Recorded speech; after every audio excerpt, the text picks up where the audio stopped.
Hace tiempo que la homosexualidad dejó de ser un capítulo de la medicina y la psiquiatría.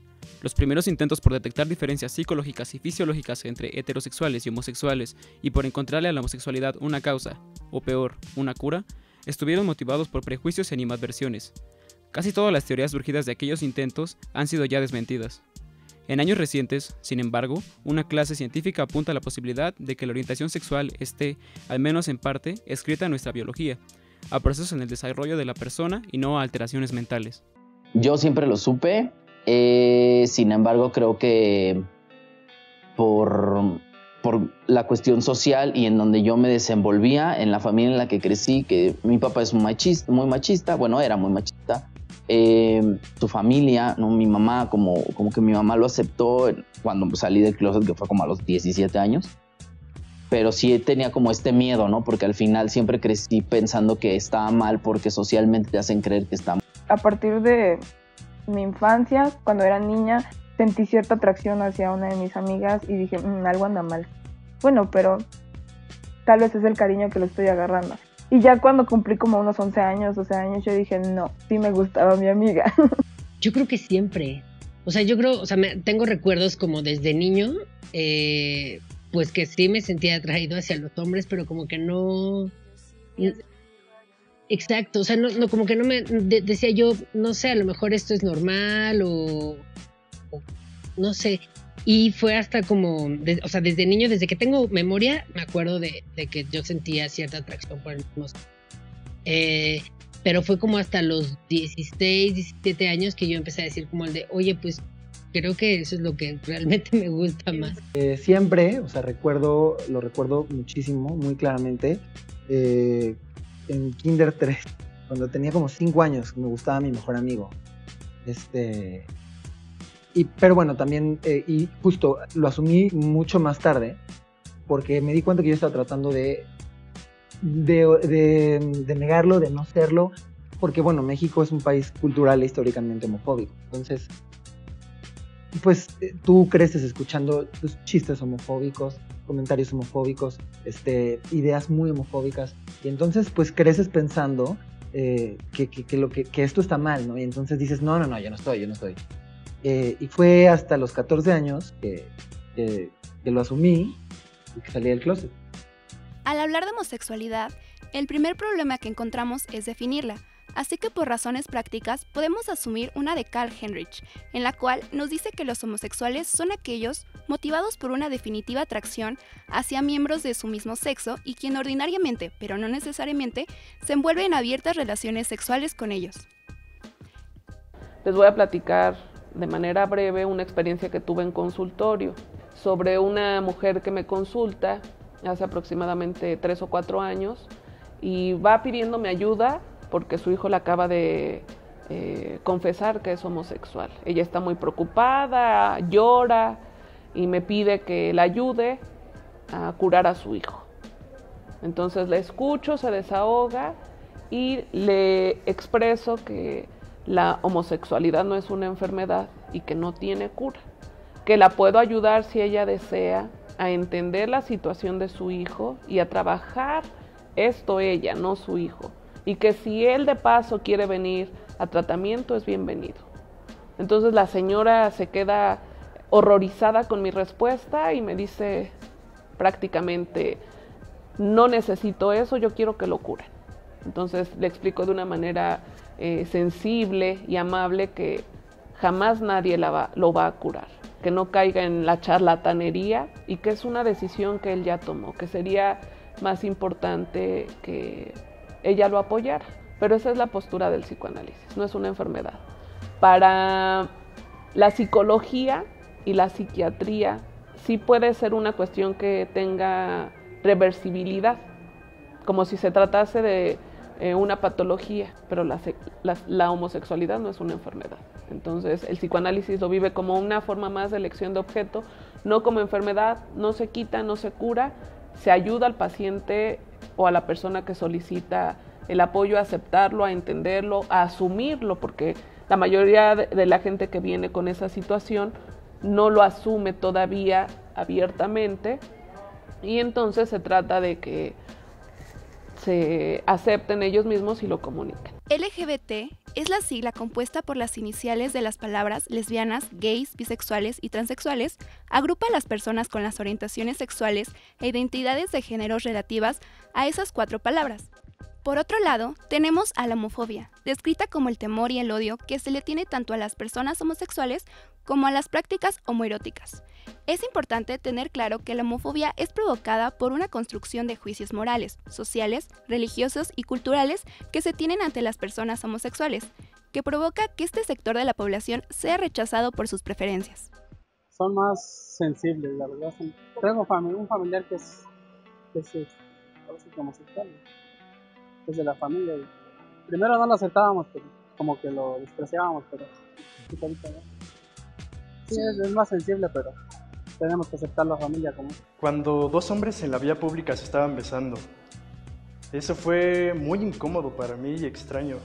No afecta, pero he perdido amistades porque hacen insinuaciones o intentan ligarme. Eso es muy desagradable para mí, porque no va a volver a ser la misma amistad y se va a poner raro. Existen 4 niveles en los que se divide la homofobia. Homofobia interpersonal. Este nivel afecta las relaciones de los individuos con violencia tanto verbal, como lo son los chistes y los apodos, económica, que es el retiro de los apoyos, y física. Homofobia personal. Son las creencias y prejuicios que se tiene hacia los homosexuales, ya que se cree que no es algo natural y es una vida llena de pecado y lujuria. Homofobia institucional. Es la discriminación que sufre una persona homoerótica por parte de las instituciones gubernamentales y religiosas. Homofobia cultural. Son las normas escritas y no escritas que dicen qué es lo que es correcto y qué no. Si en el seno familiar nuestros padres no nos inculcan la tolerancia de entrada hacia todo, pues tenemos un principio poco positivo, porque cuando vamos creciendo vamos siendo injustos en señalar o criticar a la gente que no comparte esa preferencia que es heterosexual, ¿no? Los niños no nacen homofóbicos, por ejemplo, no se hacen homofóbicos con el tiempo, en el momento en el que sus papás le dicen, ven, hazte para acá, no veas eso, cuando hay 2 hombres o 2 mujeres besando. Y yo creo que cuando educan con bases en el amor, con bases en el respeto y en el cariño, pues es distinto a la educación de, ven, no veas esto, que ahí hay 2 maricones. Y entonces el niño ahí empieza a creer que eso está mal.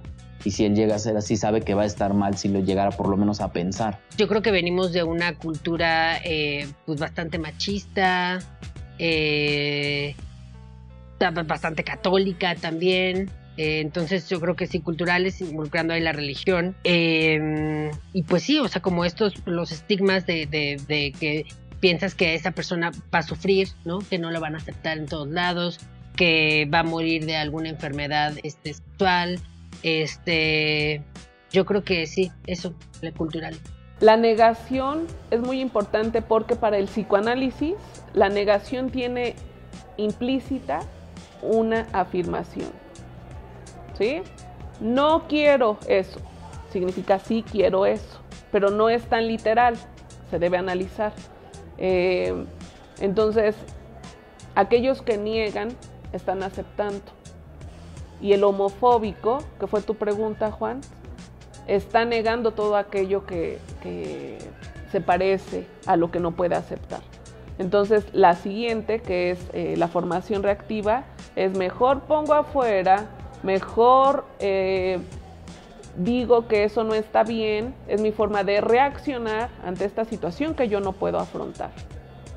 Y la tercera, que es la identificación, es aún más compleja porque me identifico tanto con eso que estoy atacando que me da miedo y por eso lo ataco más. Por eso soy agresivo, por eso no los quiero, por eso los critico, los juzgo, etc. Por otro lado, existe el Frente Nacional por la Familia. Es conformado por millones de padres de familias e instituciones de sociedad civil organizada en todo México, que proveen y defienden al matrimonio conformado por un hombre y una mujer. Por ende, rechazan el matrimonio homoparental, al igual que la adopción por parte de padres del mismo sexo, concibiendo esto como algo antinatural e inmoral, que influye de manera negativa en las nuevas generaciones. En esta organización se ven involucrados partidos políticos, conservadores y miembros de la Iglesia Católica. velan por una educación de calidad en escuelas tradicionales, protegiendo a las niñas y niños de una nueva ideología de género.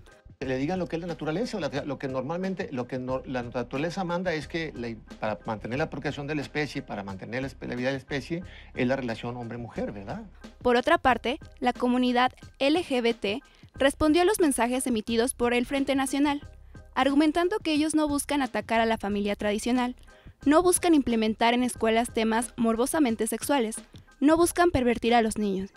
Ellos solo quieren formar su propia familia y no ser señalados. Todos nosotros tenemos las mismas características como seres humanos, no hay más ni hay menos. Lo que estamos buscando nada más todos como comunidad es ser felices y tener los mismos derechos que tienen todas las demás personas. ¿Por qué? Porque seguimos funcionando en una sociedad y seguimos nosotros acatando las responsabilidades que tenemos dentro de esta sociedad. Entonces, ¿por qué no tener los mismos derechos que todos los demás tienen? A ti, a tu familia, no le afecta absolutamente nada que yo me case y que yo tenga un hijo o 2 o 3 o 5 o 15. Ese es mi problema. Y si yo voy a tener una familia, créeme que la voy a educar con valores, con responsabilidad, con educación, con amor, y voy a intentar que sean los mejores seres humanos que puedan ser para esta sociedad. No entiendo cómo eso te afecta a ti o puede afectar a una sociedad o puede quebrantar el equilibrio que tenemos. Claro que no pasa nada. Si tú, en vez de estar haciendo estas marchas allá, mamá, papá, de familia conservadora, de familia que quiere que las familias sean mamá, papá, hijos, si educas a tus hijos del amor y de la comprensión y desde el respeto y desde la tolerancia, vas a hacer que este mundo sea mejor. No haciendo marchas para quitarle derechos a personas que también forman parte de tu sociedad y que no te están haciendo absolutamente nada a ti, ni a tus hijos, ni a tus hermanos, ni a tus papás, ni a nadie en este mundo. La Iglesia critica los actos homosexuales, no la condición de homosexualidad misma. Por tanto, si bien el acto homosexual es pecado, el hecho de ser homosexual no lo es. Quando una persona che ha questa condizione arriva davanti a Gesù, Gesù non le dirà sicuramente vattene via perché sei omosessuale. No. La Iglesia también entiende que la complementariedad de los sexos es parte del plan de Dios. Las ideas que tiene la Iglesia sobre la homosexualidad se han ido actualizando a lo largo de los años. Con la llegada de un nuevo Papa, cada idea se hace fresca, más inclusiva y promoviendo el amor y no discriminación para absolutamente nadie. Francisco, considerado como el Papa gay-friendly por sus declaraciones sobre el tema en comparación con sus predecesores. Durante el vuelo de regreso al Vaticano tras su visita a Armenia, afirmando que la Iglesia no tiene por qué juzgar a los gays, sino que debe de respetarlos, la Iglesia debía disculparse con los homosexuales por haberlos marginado. En la televisión, el papel del homosexual es de un carácter sensible, algunas veces desviándose a cuestiones transgénero, creando el estereotipo que dicta que los hombres y mujeres homosexuales aspiran a ser convertidos al género opuesto, segregando del cúmulo LGBT a otros ciertos grupos de personas. Un claro ejemplo es el programa de televisión mexicano La Hora Pico, donde un par de meseros, Carmelo y Poliéster, actúan con ademanes de lo socialmente categorizado como afeminado, poniendo en disputa cómica su sexo con su célebre frase "no soy niña". Además de marginarlos a trabajos relacionados con el cuidado personal, limitados en un principio para las mujeres y que con el tiempo se volvieron para los homosexuales, creando así también el estereotipo del hombre homosexual narcisista y vanidoso.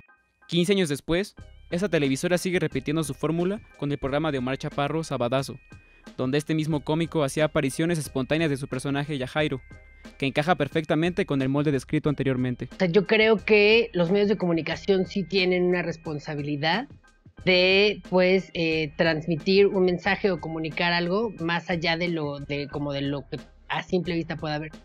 Entonces yo creo que pues influyen de manera directa el hecho de que pueda haber un estereotipo acerca de la comunidad gay, por ejemplo, o que pueda ser más aceptada o más reconocida. El estigma debe ser seguramente como este gay que dibuja Adrián Uribe, ¿no? Como muy amanerado y como que se quiere dar a todos los hombres que le pasan por enfrente. Yo creo que ese es como el gay cómico. O sea, que mucha gente acepta como este gay que dice, mientras sea chistoso, bien, no hay problema. Pero pues la verdad es que es mucho más allá, o sea, no es nada más ese estereotipo del gay que hace Omar Chaparro o Adrián Uribe, sino que pues tanto como la comunidad heterosexual hay una gama de grises enorme donde te puedes encontrar de todo. Respecto a la producción cinematográfica, desde el largometraje de Arturo Ripstein, El lugar sin límites de la época de los 70 y Simón el Gran Varón en los 2000, película del segundo milenio ambientada en los años 50, han perfilado el papel del homosexual, limitándose al género masculino, común aquel de rasgos abruptos, que se trasviste, que gusta de la vida nocturna, de personalidad lujuriosa y muchas veces el portador de enfermedades de transmisión sexual, víctima de la represión violenta de la cultura y la sociedad de su tiempo.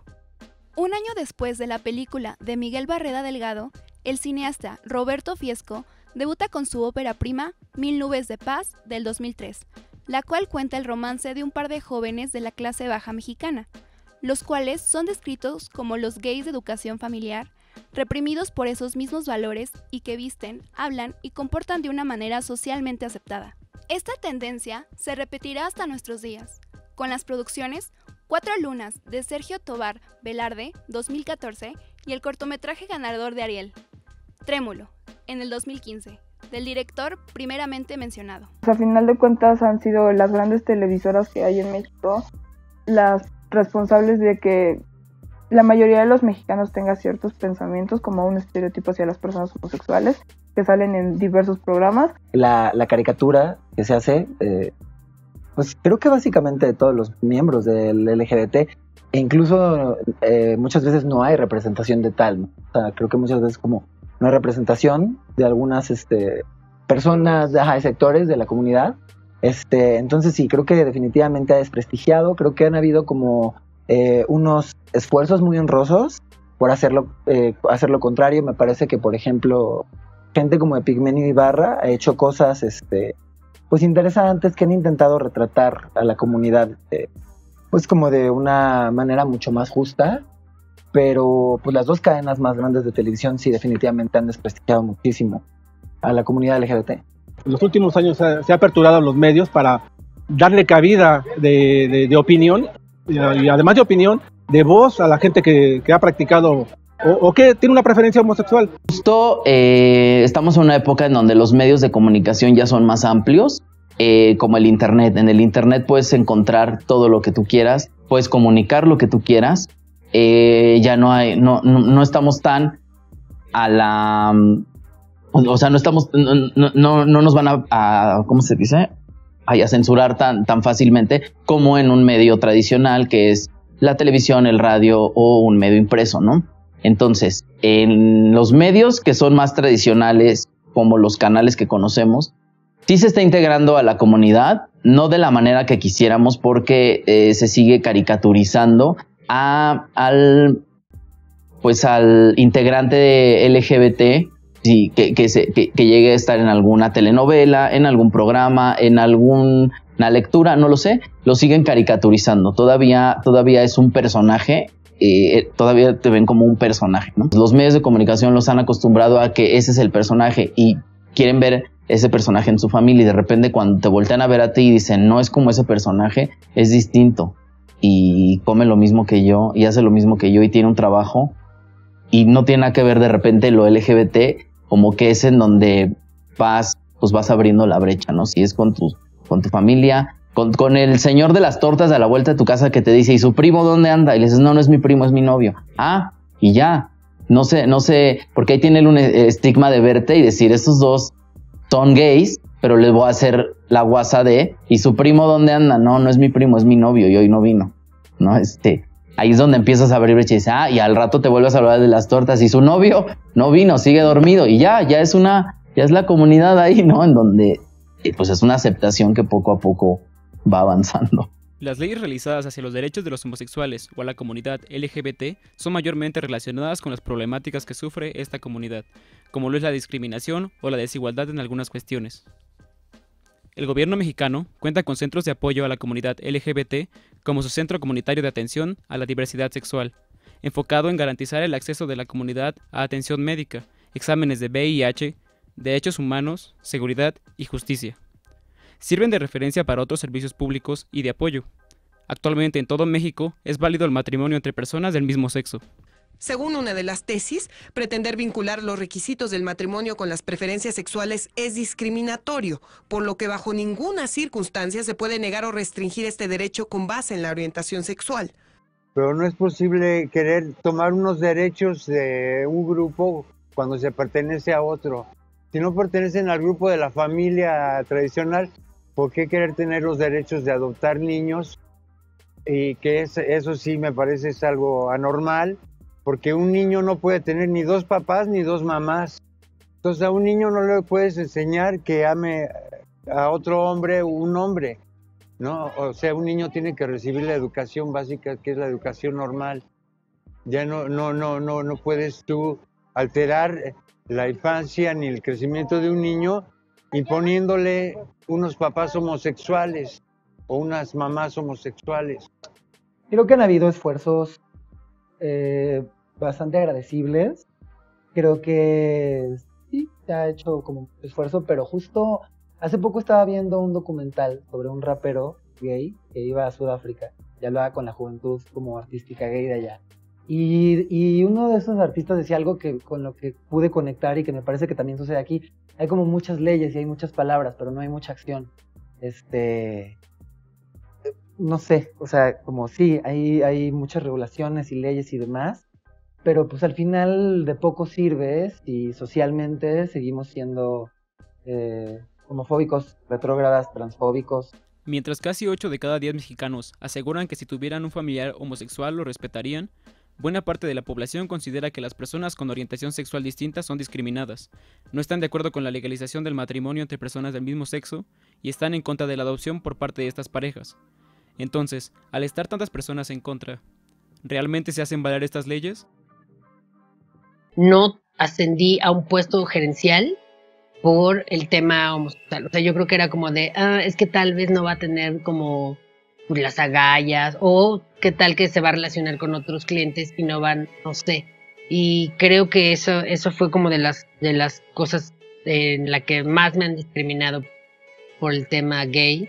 Los ataques se dan a consecuencia de un conjunto de estigmas inmerecidos, prejuicios desventajosos, estereotipos enraizados y tabúes aceptados acríticamente hacia la comunidad LGBT que es vulnerable a una serie de violaciones de derechos humanos, incluida la violencia homofóbica, el asesinato, la violación, la detención arbitraria y la discriminación generalizada en su lugar de trabajo, así como la discriminación en relación al acceso a servicios básicos como la vivienda y la asistencia sanitaria. El caso, por ejemplo, de las transexuales que se metieron, de las travestis que se metieron a la pizzería y que las corrieron y que el gerente les dijo no pueden estar así aquí. Aquí hay dos posiciones. No sabíamos también ellas qué estaban haciendo, solamente sabemos que el señor las corrió y entonces entra, me estás corriendo por transexual, por cómo me veo, por ser gay. Y entonces aquí lo que sucede es que la empresa lanza un comunicado y dice, ya no hay homofobia en nuestra empresa, ya corrimos al que las corrió, ya no tiene trabajo esa persona y ahora ¿qué creen? Hay un desempleado más y hay un homofóbico más.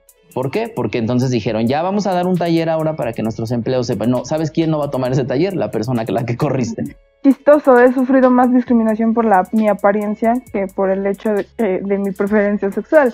He tenido 2 experiencias bastante parecidas en que me pidieron 2 señoras de la tercera edad bajarme del metro de la sección de mujeres porque debido a la manera en la que me he visto yo parecía una persona trans. Y me lo pidieron de diferentes maneras. Una me la pidió de manera bastante agresiva, otra me la pidió de bastante amable, pero es discriminación al final de cuentas. Yo creo que un tema de discriminación también puede ser, de repente dicen, no, es que es comediante gay. Ya no, ¿no? O, es que son muchos comediantes gays. Ya no. O sea, no debería ser un tema el hecho de que fueras gay o no, para hacer comedia, ¿no? Y de repente sí ponen como de, vamos a aceptar 5 mujeres, 3 gays y 10 hombres, ¿no? Entonces como de, ¿por qué hay cuotas? Como en la Cámara de Diputados, ¿no? Hace poco, un entrevistador, híjole, fue como muy agresivo. De entrada puso un edecán a mi lado y de repente le dije como, oye, ¿tú no hablas? O como... Entonces seguimos como la discusión cuando apagó la cámara y llegó como a atacarme muchísimo. Y, ajá, o sea, nunca me había pasado como o sea, obviamente muchísimas veces, 1000 veces, me han gritado en la calle y demás, pero nunca me había pasado como este tipo que sentía que tenía este poder porque él tenía una cámara y él tenía mi imagen en sus manos literalmente, que entonces podía como atacarme directamente. Nunca me había pasado. Fortalece la intolerancia a la diversidad y facilita los abusos de la autoridad. Promueve la ruptura de las familias y el odio entre los grupos. Cuando la gente te juzga en la calle, las miradas, los comentarios, así, no pueden ver nada distinto porque luego la gente juzga, la gente tiene una opinión distinta a lo que les enseñaron a ver, a decir, a opinar, ¿no? Entonces, el murmullo, ya viste, ¿sabes? Eso es el que te vean con algo, con esto puesto, con una chamarra rosa, la otra traía un paliacate yo en la cabeza así, y la gente me veía muchísimo, y yo le dije a una amiga, es que me están viendo por el paliacate. Le dije, y me impresiona saber por qué, o sea, cómo me están viendo. Me impresiona cómo la gente voltea a verme, porque es distinto a todo lo que todo el mundo está acostumbrado a ver. La noticia hace poco sonada de Orlando, donde un hombre mató a 50 personas en un antro homosexual. El ataque que hubo en Orlando sí me pegó, ¿no? Me pegó mucho y yo veía como mucha gente de la comunidad muy preocupada y asustada por eso. Entonces yo dije, no, sí tenemos que hacer algo, y empecé como a subir cosas a las redes. Ya cada vez que es la marcha gay, pues voy y trato de hacer un statement más allá de voy a divertirme o a tomar, ¿no? Y sí, creo que el ataque de Orlando sí fue un detonante en mi vida para decir como qué puedo hacer yo por la comunidad, que igual y pudo haber sido como que me hubiera tocado el tema de, no sé, los chaparritos, o no sé, pero algún otro tema que ella ha dicho como de, lo voy a defender, pero pues con obviamente, pues con más razón, ¿no? O sea, digo, tengo una responsabilidad y si puedo hacer algo, pues adelante. Lo que le diría a alguien homofóbico es como, si no se está metiendo directamente contigo, no te está causando nada, no te quiero convertir, no me voy a coger a tus hijos, a menos que sean gays si quieran, pero de otra manera no, o sea, ¿sabes? Eso tendría que decirlo. Estamos llenos de prejuicios y de tabús con respecto a la adopción, porque ni todos los homosexuales son perversos, ni todos los heterosexuales son buenos.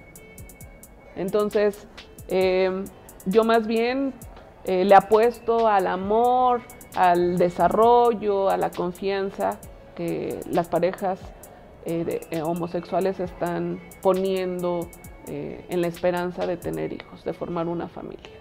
Yo apoyo que las parejas homosexuales adopten, porque tienen todo el derecho de darle amor a un ser que no tiene familia.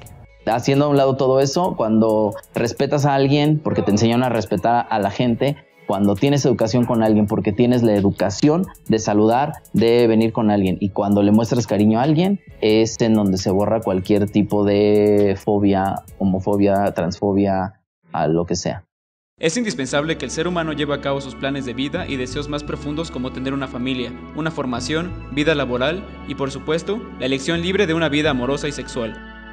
Nos preguntamos cómo actuar con naturalidad ante estigmas que la sociedad nos ha marcado desde niños, pero el amor y la atracción en cualquiera de sus formas que lleven a la búsqueda de felicidad propia es totalmente natural. Se debe de respetar y considerar que cualquier tipo de relación es digna y debe ser tolerada. Eduardo Galeano afirma que, armados con la bandera del arco iris, símbolo de la diversidad humana, se están revolucionando uno de los legados más siniestros del pasado. Los muros de la intolerancia están empezando a desmoronarse. Esta afirmación de la dignidad, que nos dignifica todo, nace del coraje de ser diferente. Aunque se sigue sufriendo una discriminación y violencia muy injusta, aún queda mucho por hacer. Si creemos que alguien está limitado o es menos por su género, raza, origen o preferencias, entonces, los limitados somos nosotros. El amor no daña. Siempre digo, para odiar a alguien es porque se merece tu odio. Cuando odias a alguien es porque en algún momento lo quisiste y genera el odio. En alguna entrevista me decían, ¿sí te duele mucho que digan puto en el estadio? Y dije, pues no es que me duela o no a mí. Simplemente a alguien antes de morir, lo último que escuchó fue la palabra puto.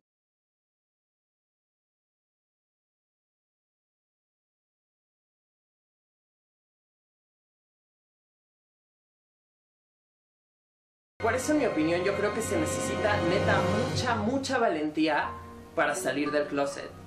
pero se necesita verdadero coraje para nunca haber estado adentro.